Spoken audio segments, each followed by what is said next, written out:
Hello guys, আসসালামু আলাইকুম। Welcome to Piu lifestyle another blog. কেমন আছেন আপনারা সবাই? আলহামদুলিল্লাহ, আশা করছি আপনারা সবাই খুব ভালো আছেন, সুস্থ আছেন। তো দেখেন, এখানে পিহুর আব্বু অফিস থেকে টাইম বের করে আমাকে আজকে নিতে চলে এসেছে। আর আমিও খুব জলদি রেডি হয়ে গেছিলাম, কারণ পিহুর আব্বু বলছিল যে এখন তো ইলেকশনের সময় খুব কাজ আছে, তো তুমি যত জলদি পারবা রেডি হয়ে যাও। এখানে পিহুর আব্বুর কাছে পিহু আসছিল না, দূরে দূরে বেড়াচ্ছিল, তাই জন্য পিহুকে আর আব্বু দেখিয়ে দেখে একটু আদর করছিল। তো পিহু এখানে কোনো মতেই ওর পাপাকে আমার সঙ্গে শেয়ার করতে পারবে না। দেখেন এখানে ধরেছে, তারপরে পিহু কেমন করে পাপাকে একদম কামড়াতে শুরু করে দিয়েছে, মানে ও আর পাপাকে কারোর সঙ্গে শেয়ার করবে না, এটাই আমার বক্তব্য হচ্ছে। তারপরে এখানে আমি রেডি হয়ে গেছি, আর এখানে আমার পিনটা খুলে গেছে, তাই জন্য বারবার আমি হাত দিচ্ছি। পিনটাকে আবার পরে ঠিক করলাম। ঠিক করার মানে আমি একাই কোনোদিন শাড়ি পরতে পারি না, হয়তো আমি পিহুর আব্বুর হেল্প নিই, আর নইলে আম্মুর বা খুশির হেল্প নিই। তো দেখেন এখানে আমার আমি যেটা ঈদের শাড়ি পরেছি আমি সেটাই পরেছি। আর এখানে দেখেন আমার পিহু সোনাও রেডি হয়ে গেছে, আর আমার পিহু সোনাকে ড্রেসটা পরে কেমন লাগছে তো অবশ্যই কমেন্ট করে জানাবেন। আর এই তোমার পিহু সোনা দেখেন ব্যাগটা পিহুর জন্য কিনেছি। ব্যাগটা পুরোটা দেখাবো কেমন লাগে দেখতে।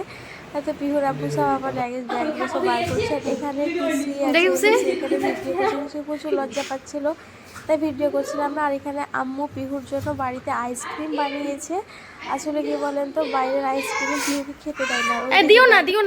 আর ওইদিকে দেখেন ব্যাগে আমার জন্য আম্মু খাবারও প্যাক করে দিয়েছে। আমি যখনই শ্বশুর বাড়ি আসি আম্মু আমার জন্য অনেক কিছু খাবার ভরে দেয়। আর দেখেন এই ব্যাগটা পিহুর জন্য নেওয়া হয়েছে, আর এই ব্যাগটা খুব সুন্দর লাগছে দেখতে। ওই মোহন মলে কিন্তু অনেকটাই ভালো পেয়েছি ব্যাগটা। তারপরে দেখেন এখানে মুসুম ছিল। মুসুম আমি যখনই বাড়ি যাই মুসুম থাকে, মুসুম আমাকে পার করে তারপরে বাড়ি যাই।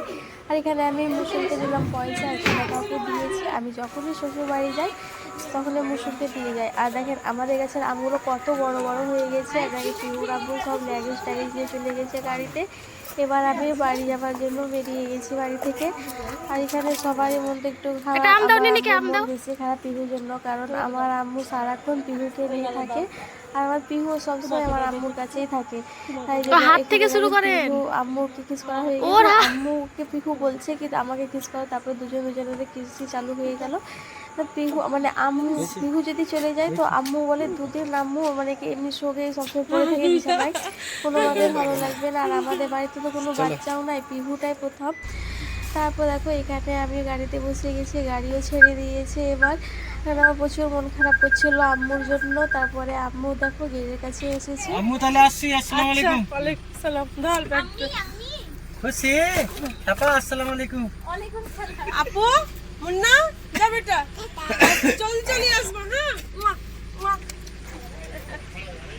তারপর জানো তো, আমি যখনই মায়ের বাড়ি থেকে শ্বশুর বাড়ি আসি আমার আম্মু ততক্ষণ রাস্তায় দাঁড়িয়ে থাকে, যতক্ষণ গাড়িটা দেখতে পায়। তাও আবার আম্মু পেছন পেছন গাড়ির পিছন পিছন অনেকটাই আসে। তো আজকে আমার আব্বুর সঙ্গে দেখা হয়নি, কারণ আব্বু ছিল দোকানে। আব্বুকে কল করলাম, তো আব্বু বললো কি আমার বাড়ি আসতে অনেকটাই লেট হয়ে যাবে, তো আপনারা চলে যান। কিন্তু আব্বু শুধু কল করেই যাচ্ছিলো যে আমরা কত দূর পৌঁছেছি, কারণ বাড়ি থেকে বের হতে আমাদের 8:30 মতো বেজে গেছিলো, তাই জন্য আব্বু একটু টেনশনও হচ্ছিলো। ওইদিকে পিহু সোনা ওর আব্বুর কাছে চলে গেছে। আর দেখো আমি এই নেকলেসটা পরেছি, তোমরা হয়তো ভাববা কি ভিডিওর শুরু প্রথমে তো আমি নেকলেসটা দেখিনি, হঠাৎ করে নেকলেসটা কোথা থেকে পরে নিয়েছে। তো আমি এই নেকলেসটা নিয়েছি অঞ্জলি জুয়েলার্স থেকে। এই নেকলেসটা আমাকে খুবই ভালো লাগে। আর এটা ইয়ারিংটা দেখো কি সুন্দর। এই নেকলেসটা তোমাদের চুড়িদারের সঙ্গেও যাবে, লেহেঙ্গার সঙ্গেও যাবে, ইভেন শাড়ির সঙ্গে তো যাবেই, খুব ভালো লাগে। তারপরে আমরা দেখো ডাকবাংলা চলে এসেছি, আমার শ্বশুর বাড়ি প্রায় অনেক কাছাকাছি চলে এসেছি আমরা। এখানে এসে কিছু স্ন্যাক্স নিলাম, ফল নিয়েছি, তারপরে পিহুর জন্য ওই তো চিপস কুরকুরে আবার চকলেট এগুলো নিয়েছি। কিন্তু আমি পিহুকে অত চকলেট খেতে দিই না, কারণ এখানে যত চকলেটগুলো দেখছিলো আমি ওকে মন বোঝানোর জন্য ওকে নিয়েছিলাম, কিন্তু পরে আবার আমি রিটার্ন করে দিয়েছিলাম, কারণ চকলেট খাওয়াটা বাচ্চাদের জন্য অত খুব ভালো না, তাই জন্য আমি এখানে চকলেটটা দিই না। ও যখন বড় হয়ে যাবে তখন ও ঠিক বুঝতে শিখে যাবে।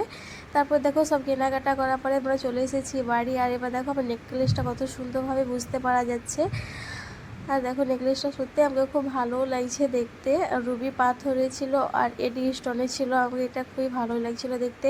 তারপরে সানিয়া দেখো অলমোস্ট ঘরটাকে অনেকটা গুছিয়ে রেখেছিল, তবে ও গোছানোর পরে আমি কিছুটা গুছিয়েছিলাম। তারপর দেখো এখানে সবাই চলে এসেছে, আমি চলে আসার পর সবাই একা করে দেখা করতে আসছে। আর পিহু তো এখানে সবাইকে পেয়ে অনেকটাই আনন্দ, খুব খুশিতেই ছিল এখানে। আর সবাই একে অপরে অনেক কথাগুলো বলছিলাম, তাই জন্য আমরা এখানে সব হাসাহাসিও করছিলাম। এখানে মিষ্টিও ঈদের 2 দিন কি 3 দিন পরে চলে এসেছিলো, ও অনেক আগে থেকেই ছিল এখানে। আমি একটু লেটে এসেছি। আর দেখো সানিয়া এই বেডশিটটা পেরেছিল, এই বেডশিট অনেক আগে থেকেই বিছানো ছিল, তাই জন্য আমি বেডশিটটাকে উঠিয়ে নিয়ে রেড কালার বেডশিটটা বিছাবো। ভিডিও ভালো লাগলে লাইক কমেন্ট শেয়ার সাবস্ক্রাইব করে দিও। দেখা হচ্ছে আবার নতুন ব্লগে।